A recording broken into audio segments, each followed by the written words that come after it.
Selamat pagi pemirsa. Ada yang kecewa karena kalah dalam pemilu adalah hal yang lumrah. Namun kalau ada yang meninggal karena pemilu, itu adalah hal yang sungguh tragis. Apalagi yang meninggal adalah petugas kelompok penyelenggara pemungutan suara atau KPPS, salah satu komponen pejuang demokrasi yang penting. Kisah kematian pada pemilu 2024 bak pengulangan kisah tragis pemilu 2019. 5 tahun lalu saat pemilu serentak pertama kali digelar, data resmi KPU menyebutkan 894 petugas KPPS meregang nyawa. Di pemilu 2024 kali ini, data terkini Kementerian Kesehatan per 19 Februari sudah tercatat 84 petugas KPPS meninggal. Pemirsa, inilah editorial Media Indonesia edisi hari ini Kamis 22 Februari 2024 dengan tema Kisah Pilu Sistem Pemilu bersama saya Lona Samosir, dan Anda semua para pemirsa juga bisa ikut menyatakan pendapat Anda nanti dengan menelepon nomor telepon 021 583 99 100. Dan pemirsa, pagi ini telah hadir bersama saya anggota Dewan Redaksi Media Group, Gaudensius Suardi. Bang Gauden, selamat pagi. Selamat pagi, Leo. Sehat-sehat ya, Bang? Ya, harus sehat ya. Harus sehat. Ya. Sehat dan hidup tentunya ya. Sehat dan bahagia. Ya. Dan bahagia. Kita akan bicara soal hal yang memilukan karena bergugurannya ya petugas KPPS di 2024 pemilu kali ini. Kita ke editorial pada pagi ini diberi judul Kisah Pilu Sistem Pemilu. Tadi di dalam berita headline news Bang Gauden, Menteri Kesehatan mengatakan sudah bisa ya menekan angka kematian, tapi harapannya sebenarnya menjadi 0, tapi kan faktanya sampai sekarang mendekati angka 100 nih. Kita harapkan sih tidak ada lagi yang sampai meninggal dunia. Yang sakit masih banyak, Bang, ribuan. Apakah memang karena waktu yang terlalu pendek untuk mengerjakan mulai dari persiapan pencoblosan sampai penghitungan, atau screening kesehatan petugas-petugas yang memang tidak baik, atau karena KPU atau penyelenggara pemilu berhemat untuk mengeluarkan anggaran, atau apa ini, Bang? Ya, pemilu kali ini tuh menarik ya. Dari sisi biaya itu 2 kali lipat dari pemilu 2019. Malah 2 kali lipat ya? Sekarang ini sekitar 71 triliun ya. Tentu diharapkan pemilunya berjalan lancar, dan memang lancar gitu ya. Tetapi tidak ada korban nyawa gitu. Nah, korban nyawa ini memang pencoblosan itu hanya berlangsung 6 jam ya. Tetapi total waktu setelah pencoblosan sampai penghitungan itu kan harus dihitung pada hari yang sama. Kalau masih kurang waktunya, ditambah lagi 12 jam pada hari berikutnya tanpa jeda. Tanpa jeda ya? Ya, totalnya itu sekitar 23 jam orang bekerja non-stop itu tanpa jeda. Ya, kalau tidak prima kondisi kesehatannya tentu tumbang juga. Pasti. Dan ternyata dari tanggal 10 sampai tanggal 20 Februari itu ada 94 orang yang terkait dengan pemilu itu meninggal dunia, dan tentu kita mengucapkan berlasungkawa ya. Mereka ini para pejuang demokrasi sesungguhnya. Tetapi ke depan jangan sampai terjadi atau terulang. Akan terulang lagi kalau sistem pemilunya tidak diubah. Kita kan pemilunya itu serentak secara nasional. Karena itu perlu dipertimbangkan, dan juga ini sarannya MK dulu perlu dibagi dua, misalnya ada pemilu serentak nasional, pemilihan presiden, anggota DPR, dan anggota DPD. Kemudian ada pemilu serentak lokal, itu pilkada, pemilihan kepala daerah, pemilihan DPRD provinsi, masuk akal dan itu ya? DPRD kabupaten kota. Jika itu dijalankan, kalau sekarang itu ada 5 kertas suara yang harus dicoblos, kalau dibagi 2 itu kan 3-3 gitu. 3 kertas suara untuk pemilu nasional, 3 kertas suara untuk pemilu lokal. Sehingga ketika dihitung hasil pemilu itu tidak secapek sekarang gitu. Tidak serumit ya. Apalagi kerumitan sekarang itu ditambah lagi harus memfoto C1 hasil planonya untuk diupload untuk Sirekap itu. Sirekap ya lagi-lagi yang bermasalah juga. Ya. Tapi kembali lagi Bang, kalau kemudian beberapa teman saya bertanya begini Bang. Sekarang kan kita pesan makanan saja sudah bisa pakai handphone. Kita beli barang sudah bisa pakai handphone. Bahkan identitas kependudukan saja sudah digital. Kenapa sih kok pemilu masih tetap harus fisik? Kenapa tidak ada terobosan-terobosan? Kita akan bahas itu Bang Gaudens dan pemirsa. Inilah editorial Media Indonesia untuk hari ini, Kamis 22 Februari 2024. Kisah pilu sistem pemilu.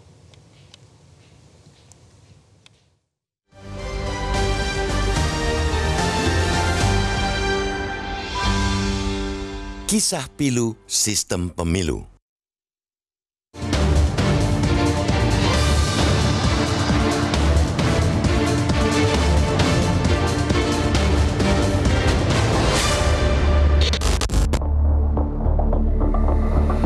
Ada yang kecewa karena kalah dalam pemilu, itu hal yang lumrah.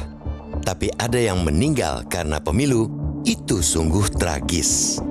Apalagi yang meninggal ialah petugas kelompok penyelenggara pemungutan suara atau KPPS, salah satu komponen pejuang demokrasi. Kisah kematian pada pemilu 2024, bak pengulangan kisah tragis pemilu 2019. 5 tahun lalu, saat pemilu serentak pertama kali digelar, data resmi Komisi Pemilihan Umum atau KPU menyebut 894 petugas KPPS merenggang nyawa. Di pemilu kali ini, berdasarkan data terkini Kementerian Kesehatan per 19 Februari 2024, sudah lebih dari 90 petugas KPPS meninggal. Fakta itu masih belum ditambah dengan jumlah petugas KPPS yang jatuh sakit seusai hari pencoblosan. Pada pemilu 2019 ada 5.175 petugas yang sakit, dan di pemilu 2024 sebanyak 4.567 petugas. Deretan angka itu sungguh memilukan, baik yang sakit maupun meninggal, penyebabnya sama. Mereka kelelahan akibat seabrek pekerjaan dan waktu kerja yang sangat panjang, nyaris 2 hari berturut-turut tanpa henti. Risiko sakit bahkan berujung kematian itu tak sebanding dengan honor 1,1 juta rupiah hingga 1,2 juta rupiah yang diterima petugas KPPS. Dengan fakta tersebut, pemilu sebagai ajang pencarian pemimpin bangsa telah berubah menjadi ladang pembantaian. Teramat mahal ongkos yang mesti dibayar untuk kontestasi 5 tahunan. Meski secara jumlah menurun, fakta itu jelas menunjukkan tak ada perbaikan berarti yang dilakukan KPU. Pesta demokrasi masih dibuat rumit dan melelahkan. Padahal pemilu kali ini memakan anggaran terbesar dalam sejarah pemilu Indonesia. Untuk pemilu 2024, negara menganggarkan 71,3 triliun rupiah. Bandingkan dengan di 2019 yang menelan biaya 25,29 triliun rupiah. Yang juga sama-sama dilaksanakan serentak. Ada selisih 46 triliun dari 2 pemilu tersebut. Pertanyaannya, apa masih kurang tambahan 46 triliun rupiah bagi KPU untuk membuat pemilu yang sederhana? KPU butuh berapa supaya petugas KPPS tak perlu bergadang untuk menghitung suara? KPU sepertinya tak belajar maksimal dari pengalaman pemilu sebelumnya. KPU yang beranggotakan orang-orang yang selama ini aktif di kegiatan kepemiluan mestinya sudah paham dengan kendala teknis yang bakal dihadapi petugas KPPS di lapangan. Mulai dari kurangnya surat suara, hasil penghitungan yang tidak sesuai dengan jumlah surat suara, hingga metode baru bernama Sistem Informasi Rekapitulasi atau Sirekap yang nyatanya kerap tidak bisa diakses. Itu masih belum ditambah dengan kewajiban petugas KPPS membagikan undangan dan menyiapkan TPS. Jelas pemilu butuh evaluasi total. Bukan cuma KPU yang mesti dimintai pertanggungjawaban, sistem pemilu pun mesti dikoreksi total. Tujuan keserentakan pemilu yang salah satunya untuk menekan biaya malah harus dibayar mahal dengan nyawa. Sudah 2 kali pemilu serentak digelar, 2 kali pula pemilu jadi ladang pembantaian. Rasanya tak perlu menunggu pemilu berikutnya untuk membuktikan sistem yang dijalankan selama ini membutuhkan nyawa sebagai penggantinya. Cukup keledai yang jadi perumpamaan karena jatuh di lubang yang sama 2 kali lantaran bodoh tapi keras kepala. Undang-Undang Nomor 7/2017 tentang pemilihan umum harus segera direvisi untuk mendesain ulang model pemilu kita, memilih secara serentak presiden dan wakil presiden, serta anggota DPD RI, DPR RI, DPRD Provinsi, dan DPRD Kabupaten Kota terbukti berbiaya jauh lebih mahal. Saatnya anggota DPR RI hasil pemilu 2024 memikirkan opsi-opsi pelaksanaan pemilu berikutnya. Salah satu opsinya ialah dengan memisahkan pemilu legislatif daerah untuk memilih anggota DPRD Provinsi dan DPRD Kabupaten Kota dengan pemilu nasional untuk memilih presiden dan wakil presiden serta anggota DPR RI dan DPD RI. Atau opsi lainnya, pemilu tetap digelar bersamaan tetapi dilakukan dengan memanfaatkan teknologi yang sudah serba canggih saat ini. Sekali lagi, cukup keledai yang 2 kali jatuh. Sedangkan kita bukan bangsa keledai.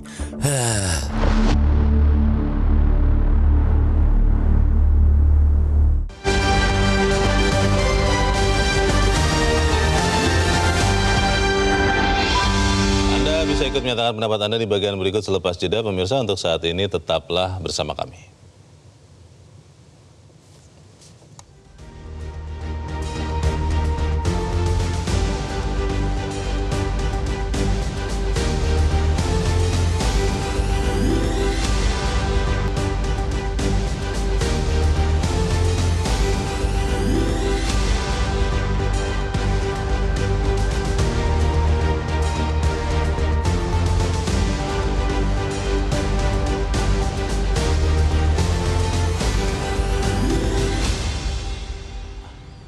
Terima kasih Anda masih bersama kami di Editorial Media Indonesia, dan sekarang kita akan bertanya dulu Bang Oden. Sebelum kita lanjutkan diskusi, kita sudah tersambung lewat saluran telepon dengan Komisioner Komisi Pemilihan Umum Idam Holik. Pak Idam Holik, selamat pagi. Selamat pagi, Mas. Ya, Pak Idam, tentunya kita turut prihatin Pak dengan bergugurannya ada 90 lebih ya Pak petugas KPPS dalam pemilu 2024. Pertanyaan pertama, ya Pak. Di dalam data tersebut kita pengawas TPS dan petugas Oh, semua petugas ya, baik. Ya, baik. Ada TPS juga. Ya. Itu. Jadi tidak ada satu. Oh, baik. Pak Idam, tapi pertanyaannya begini Pak, untuk kemarin itu screening kesehatan, apakah benar seperti yang disampaikan oleh Menteri Kesehatan, itu sebenarnya ingin disempurnakan screening kesehatan, tapi waktu sudah berjalan sehingga tidak sempat dilakukan, sehingga akhirnya tetap ada berguguran petugas-petugas penyelenggara pemilu ini. Bagaimana Pak Idam? Kalau kita bicara kesehatan calon, maka kita akan bicara fasilitas pemerintahan kesehatan yang tersebar di pusat kesehatan masyarakat, seperti Puskesmas. Oke.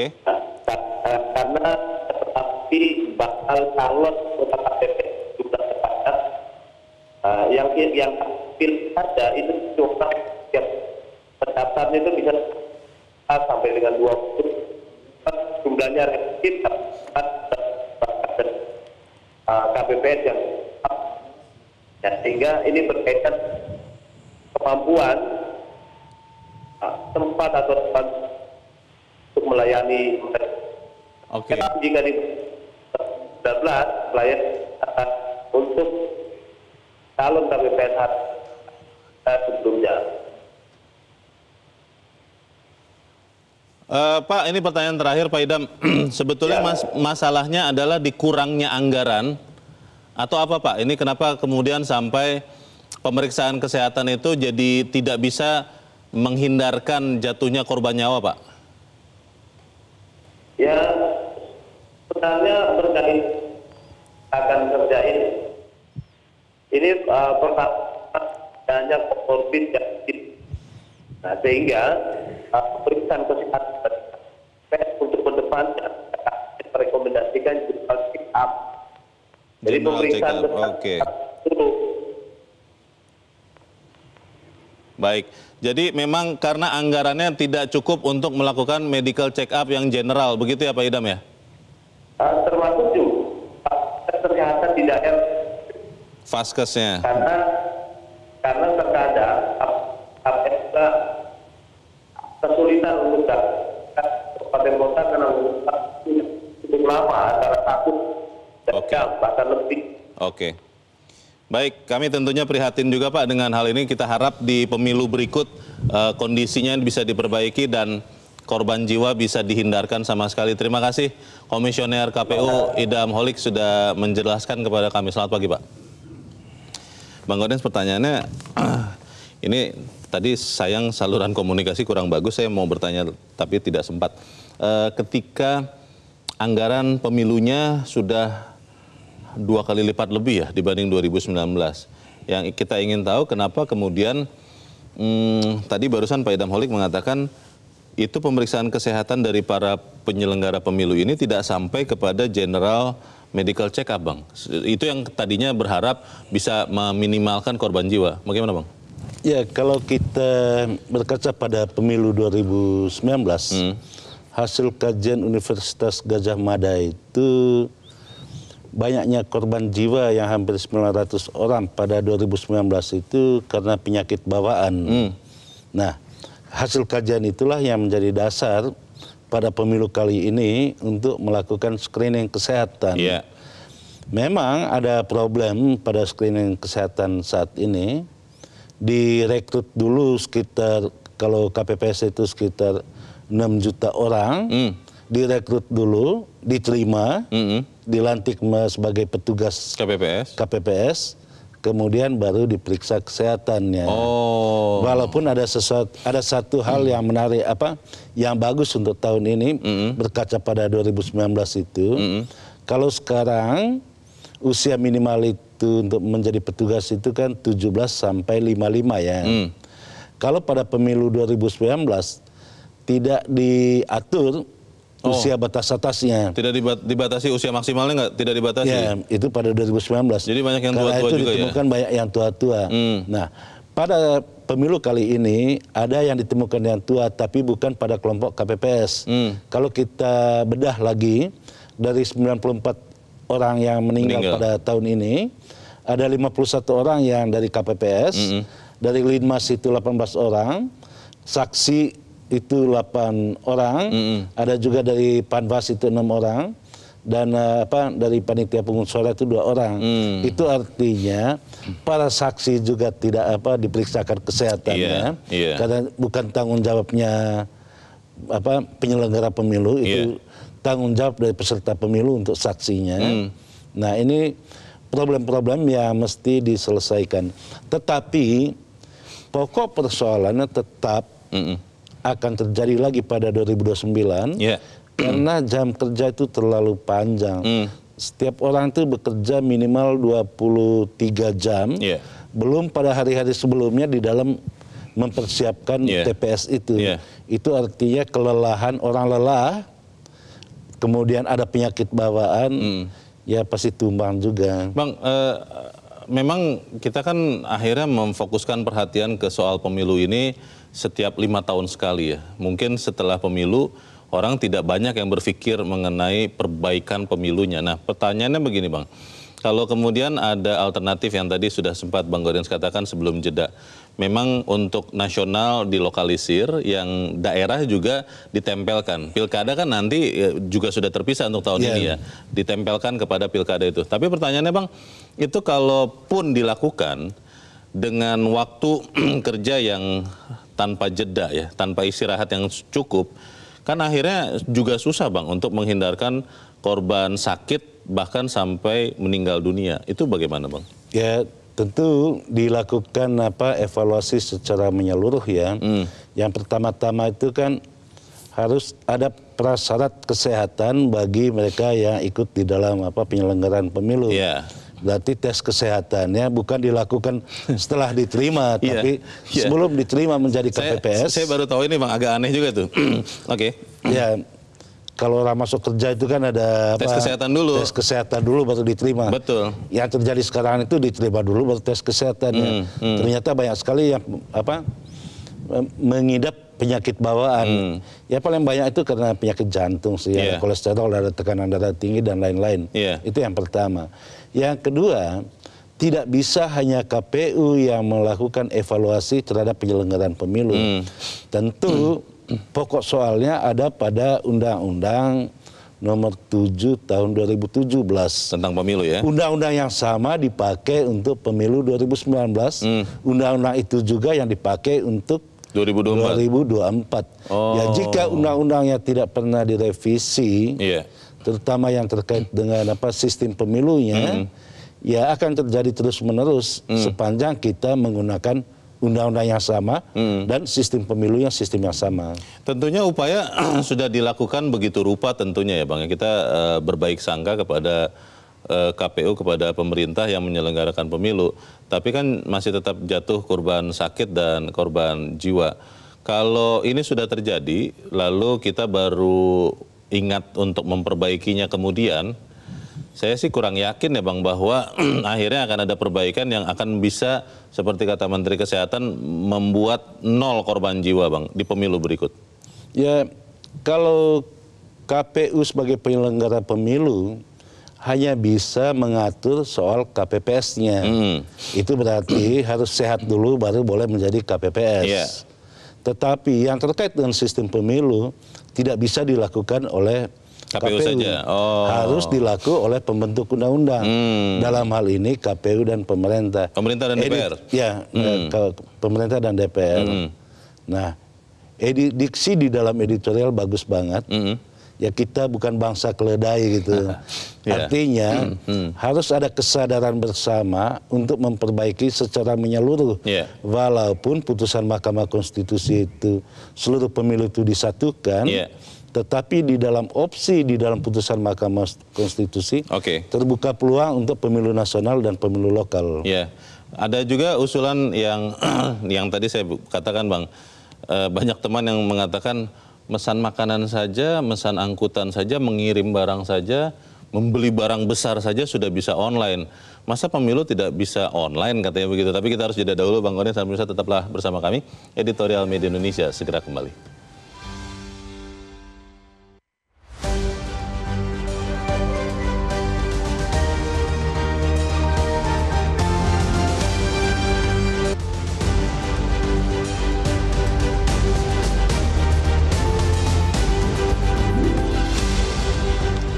Terima kasih Anda masih bersama kami di Editorial Media Indonesia, pemirsa. Dan sekarang waktunya kita mendengarkan Bang Gaudens pendapat dari pemirsa Metro TV. Kita sudah tersambung dengan pemirsa Metro TV di Temanggung, Jawa Tengah. Ada Pak Sukarwan. Pak Sukarwan, selamat pagi. Pagi Bang Leo, selamat pagi Metro TV. Pagi Pak Sukarwan. Silakan Pak, pendapat Anda Pak. Kisah pilu sistem pemilu nih, bagaimana nih Pak? Ya begini ya, 5 tahun terakhir pemilu 2019 sudah banyak makan korban ya. Artinya memang kelelahan. Terus sekarang juga 71 orang mungkin bisa bertambah. Gini Bang Leo, ini berandai-andai umpama ya Bang Leo ya. Saya itu mengikuti pemilu Orde Baru 6 kali. Tahun 71, 77, 82, 87, 92, 97, 98 Pak Harto lengser. Itu 3 partai.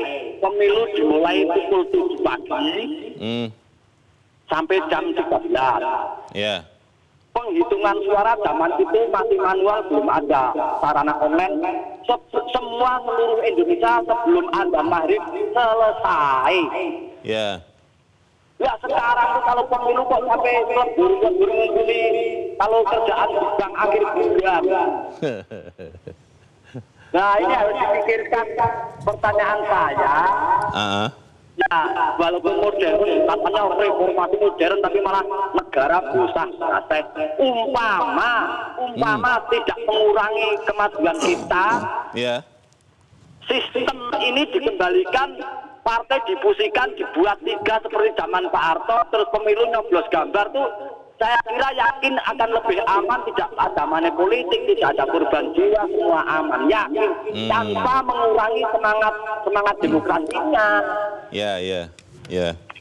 Ya kalau seperti ini tuh negara kok semakin 5 tahun ke depan usah bahasa lagi, umbrus lagi, 5 tahun ke depan lagi usah bahasa lagi, umbrus lagi, terus. Itu usulannya ya Pak Sukarwan ya. Terima kasih Pak. Saya kembalikan ke Orde Baru saja. Oke, terima kasih Pak Sukarwan untuk usulannya dari Temanggung, Jawa Tengah. Selamat pagi Pak. Di belakang Pak Sukarwan ada Ibu Kapri dari Sukoharjo, Jawa Tengah. Ibu Kapri, selamat pagi. Selamat pagi. Dengan Pak Yunus Luat ya, maaf, Pak Yunus Luat di Tanjung Selor ya. Silakan Pak Yunus. Ya, baik. Terima kasih. Selamat pagi, salam sejahtera untuk seluruh warga NKRI tercinta. Pertama, kami dari pelosok Kalimantan Utara, Kabupaten Bulungan, mengucapkan selamat dan sukses untuk kebersamaan kita di Republik yang kita cintai ini. Oke. Memang miris melihat penyelenggara pemilu, karena memang atas izin Tuhan maka ada beberapa saudara terkasih kita 90 orang kurang lebih yang mengurus di penyelenggara yang dipanggil Tuhan. Tetapi kita harus mampu mengatakan bahwa ini adalah kehendak Tuhan. Walaupun memang secara manusiawi itu karena mereka lelah capek. Tapi kami doakan, kami turut berduka cita kepada seluruh keluarga. Dan inilah hasil mereka, apa yang sudah dihasilkan. Mari kita bersatu kembali. Oke. Perkuat persatuan kita di Republik ini. Jangan kita terpecah-pecah oleh konsep yang tidak benar. Karena ini adalah demokrasi. Pak Yunus, untuk perbaikan sistem, Pak Yunus, perbaikan sistem usul Anda apa? Ya, kalau perbaikan sistem, saya mengusulkan supaya nanti merekrut KPPS, PPS, dan lain sebagainya, PPK itu harus melihat usia. Jangan sembarang rekrut, bukan berarti kita tidak menghargai tokoh-tokoh kita, orang-orang tua kita yang ada di desa. Apalagi tempat kami ini jauh lewat Kiram, Pak.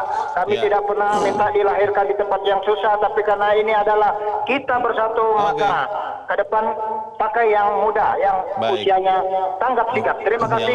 Sukses untuk Indonesia. Tetap satu utuh untuk jaga NKRI tercinta.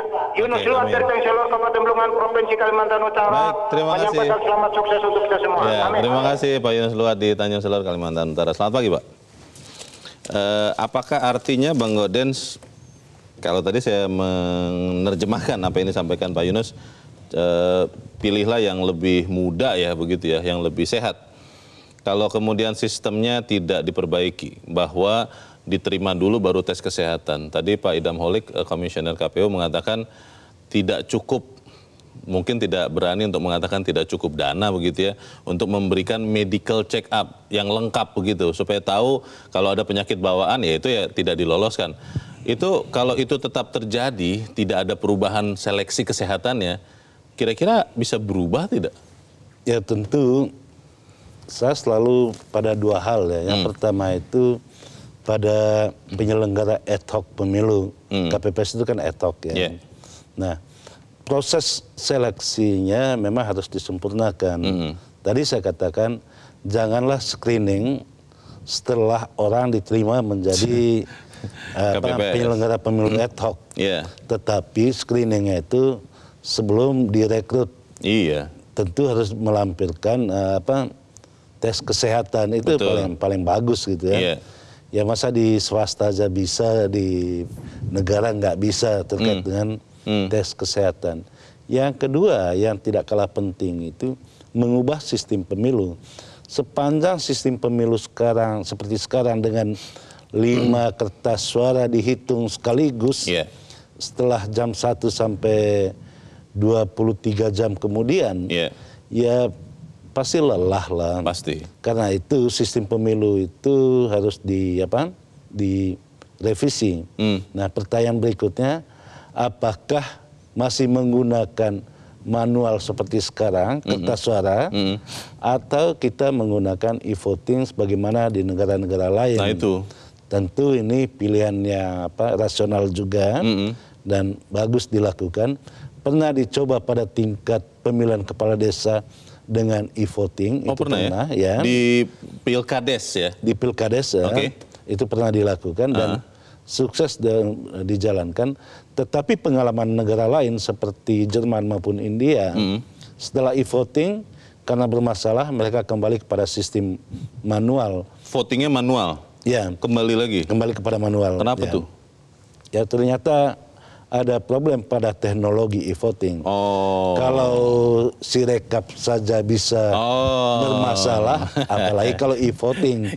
Apalagi kalau kita menggunakan teknologi, bukan teknologi buatan negara sendiri. Tapi Bang, jangan dicangkokkan di negara lain. Iya sih Bang, tapi kan jangan kemudian karena melihat Sirekap yang banyak masalah ini, kemudian akhirnya kita jadi alergi Bang dengan sistem voting atau bahkan counting yang bisa menggunakan elektronik, kan harusnya bisa begitu Bang. Ya, penggunaan teknologi di dalam pemilu satu keharusan, kewajaran, dan itu sudah digunakan mulai dari sistem pendaftaran, ada sistem DPT juga pakai teknologi. Kita bisa cek ya. Sudah banyak teknologi yang digunakan, tetapi teknologi screening tadi itu yang belum gitu ya.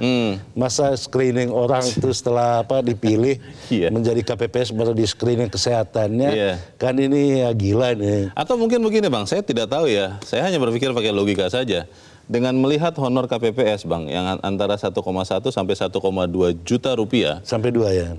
Sampai 2 juta? Oh, ada yang 2 juta? Medical check up kan tidak murah Bang. Tes kesehatan kan juga mungkin akan ratusan ribu juga, atau bahkan jangan-jangan sampai juta juga. Kalau kemudian dibebankan kepada orang yang mendaftar sebagai KPPS, pasti mereka tidak akan mau Bang. Ketika mereka tahu, saya hanya dapat katakanlah 1,5 juta. Medical check up-nya berapa? 500 ribu. Rugi nih. Mungkin nanti akan begitu Bang. Ya, negara harus menanggung semua itu. Misalnya diterima dulu, kemudian cek kesehatan, ya tidak lolos jangan dilantik gitu. Ini kan tidak lolos kesehatan tetap dilantik. Tadi saya katakan berdasarkan pengalaman 2019 dan hasil kajian dari UGM itu, persoalan usia batas atas itu yang tidak ditetapkan di 2019. Karena itu banyak sekali manula menjadi KPPS pada 2019. Dan mereka yang gugur? Dan mereka kebanyakan yang gugur itu. Itu kan ada hampir 900 orang kan, 894 orang. Sekarang usia itu dibatasi dari 17 sampai 55. Dan itu efektif ya rupanya ya sebenarnya kalau kita lihat ya? Ya, dari sisi statistik, jumlah yang meninggal sekarang ini kan kecil ya dibandingkan 2019. Tetapi nyawa itu bukan persoalan statistik. Bukan angka, betul. Karena itu lagi-lagi kita katakan harus diubah sistem pemilunya dan sistem rekrutmen. Ya cukup yang sehat-sehat aja lah, yang sakit-sakit itu nggak usah. Karena yang meninggal sekarang ini kebanyakan karena penyakit bawaan, masalah penyakit jantung sih. Jadi karena kondisinya sebenarnya sudah tidak prima, ketika didera dengan pekerjaan yang hampir 2 hari 2 malam, relatif tanpa jeda, itulah yang membuat sakit dan gugur begitu ya? Bukan sekedar beban pekerjaan dan waktunya, tapi stresnya itu. Apalagi kalau stres ketika foto C1 plano itu tidak bisa diunggah, tidak bisa diupload, ternyata udah diisi di sana. Bang, kalau begitu jadi relevan untuk kita bahas juga yang tadi diusulkan oleh Pak Soekarwan. Mungkin Pak Soekarwan mengacu kepada zaman Orde Baru, walaupun mungkin kita juga bisa harus mengatakan juga pada zaman itu pemilu pun dari sebelum pemilu katanya kita sudah tahu kok siapa yang akan menang begitu, itu untuk formalitas saja. Tapi katakanlah kita menerima usulan Pak Soekarwan bahwa partai itu dirampingkan supaya kemudian tidak terlalu banyak yang kita pilih. Itu mungkin dilakukan atau tidak, tapi tahan dulu karena kita harus jeda dan pemirsa tetaplah bersama kami, Editorial Media Indonesia segera kembali.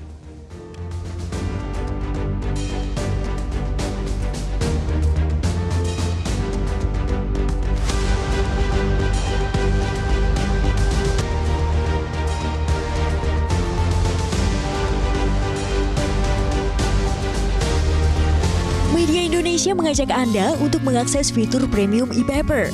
Dengan sajian konten berbasis intelektual dan meneguhkan kebangsaan, Media Indonesia tampil dengan lebih dinamis melalui e-paper Media Indonesia yang dapat Anda akses kapan saja, di mana saja.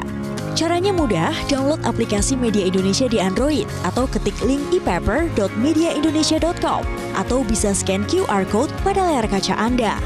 Klik tab e-paper di bagian samping layar tablet Anda, daftarkan data diri, serta pilih paket berlangganan e-paper Media Indonesia sesuai dengan kebutuhan Anda.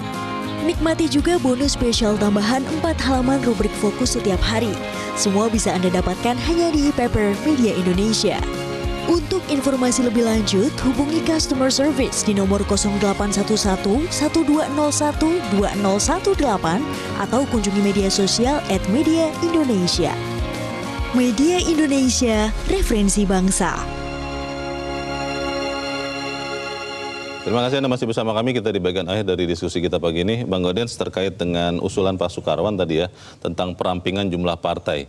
Akhirnya kan berhadapan-hadapan dengan kalau itu dilakukan katanya akan mengekang kebebasan berpendapat, katanya begitu. Tapi kalau kita lihat perhitungan real count, ada banyak partai yang perolehannya sampai sekarang itu 0, sekian persen, 0, sekian persen. Kira-kira bisa tidak kita rampingkan saja parpolnya, Bang? Ya, kalau kita merujuk kepada Orde Baru itu kan, Orde Baru itu pemilu hanya pilih 3 tanda gambar kan. Iya. Karena presidennya itu dipilih di MPR. Nah, pertanyaannya, apakah kita menuju pada sistem partai yang sederhana? Undang-undangnya mengatakan seperti itu. Oh, oke. Tetapi tidak ditutup keran untuk partai-partai, karena itu cermin dari kebebasan berserikat untuk membentuk partai dan dibuatkan prasyarat yang sangat ketat untuk bisa mengikuti pemilu. Jadi jumlah partai sekarang itu ratusan. Iya. Yang bisa ikut pemilu itu kan hanya 30 berapa gitu. Yeah. Kemudian yang bisa masuk ke DPR tentu hanya yang mendapatkan suara 4% gitu. Untuk DPR RI ya 4%. Nah, itulah sistem yang mengatur tetap menghormati kebebasan berserikat dan tetap menghormati hak pilih masyarakat. Jadi semakin banyak yang dipilih semakin bagus. Semakin banyak presiden nanti ke depan itu calon presiden semakin bagus. Cuman yang perlu diatur itu mekanisme, apakah ada pemilu nasional, apakah ada pemilu lokal, sehingga jumlah kertas suara itu tidak sebanyak sekarang ini. Sekarang ini kan ada 5 kertas suara yang harus dibaca sampai 23 jam itu tanpa jeda, itu menjadi soal. Pertanyaannya Bang, kalau kemudian kita lihat perjalanan politik ya sampai sekarang, itu sering perubahan-perubahan itu dilakukan atau tidak dilakukan untuk menguntungkan kelompoknya saja begitu. Seperti misalnya pilkada kan tadinya rencananya bulan November, tapi sekarang mau dimajukan ke September, konon katanya ada sesuatu di balik itu. Nah, bagaimana kita memastikan perubahan-perubahan ini memang untuk seluruh bangsa Indonesia, bukan hanya untuk kepentingan politik praktis dari satu orang atau satu kelompok tertentu, Bang? Ya, prinsip dasar biasanya itu undang-undang pemilu itu disusun sebelum pemilu untuk pemilu berikutnya. Sama halnya ketika mengubah prasyarat untuk menjadi calon anggota legislatif maupun calon presiden itu tidak berlaku serta-merta pada pemilu itu gitu. Untuk pemilu berikutnya. Biasanya itu di negara-negara yang beradab ya. Saya tidak tahu di sini. Kalau di sini kan itu bisa berubah kapan saja. Sesuai, yang penting sesuai ketentuan undang-undang. Lah itu loh Bang. Nah, ketentuan undang-undang itu dimaknai sesuai kepentingan politik masing-masing. Nah, itu bagaimana kita mencegahnya Bang, supaya kemudian yang kita duga terjadi berbagai kecurangan, ketidakadilan itu kita minimalkan di 2029. Ya, ada beberapa perbedaan cara pandang. Ada yang mengatakan bahwa pemilu itu untuk memilih yang terbaik untuk memimpin bangsa. Ada juga yang berpendapat bahwa pemilu itu untuk mencegah yang buruk memimpin bangsa. Gitu. Nah, tetapi pada hakikatnya bagaimana suara rakyat, kemurnian suara rakyat itu dikonversikan kepada suara bisa menjadi kursi, ini yang harus dihormati. Nah, penghormatan terhadap hak pilih, karena hak pilih itu mencerminkan kedaulatan rakyat, itu yang mestinya disuarakan terus-menerus, dikawal terus-menerus. Jangan seperti sekarang, di manualnya berbeda dengan sirekapnya, sehingga menimbulkan kisruhan yang tidak perlu sesungguhnya. Baik. Kita harap apa yang kita bicarakan di tempat ini juga benar-benar juga memberikan sesuatu ya, sumbangan Bang, untuk perbaikan sistem pemilu, supaya pemilu berikut tidak lagi kita bisa lihat kisah pilu. Bang Gaudens Suswadi, terima kasih Bang sudah hadir di tempat ini. Selamat pagi Bang. Pagi loh. Pemirsa, Undang-Undang Nomor 7 Tahun 2017 tentang Pemilihan Umum harus segera direvisi untuk mendesain ulang model pemilu. Memilih secara serentak presiden dan wakil presiden, serta anggota DPR, DPD, DPRD Provinsi, dan DPRD Kabupaten Kota terbukti berbiaya jauh lebih mahal. Saatnya anggota DPR hasil pemilu tahun ini memikirkan opsi-opsi pelaksanaan pemilu berikut. Sekali lagi cukup keledai saja yang 2 kali jatuh, sementara kita bukan bangsa keledai. Saya Leonard Samusi, terima kasih Anda sudah menyimak editorial Media Indonesia untuk pagi ini. Terus jaga kesehatan Anda, terus jaga nurani Anda. Selamat pagi, sampai jumpa.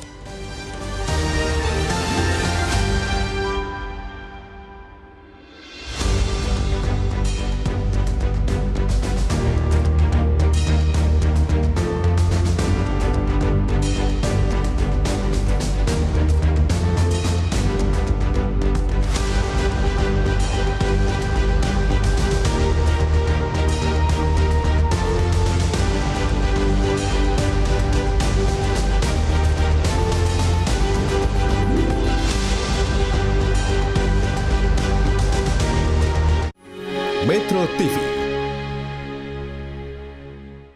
Jelajahi cara baru mendapatkan informasi. Download Metro TV Extend sekarang.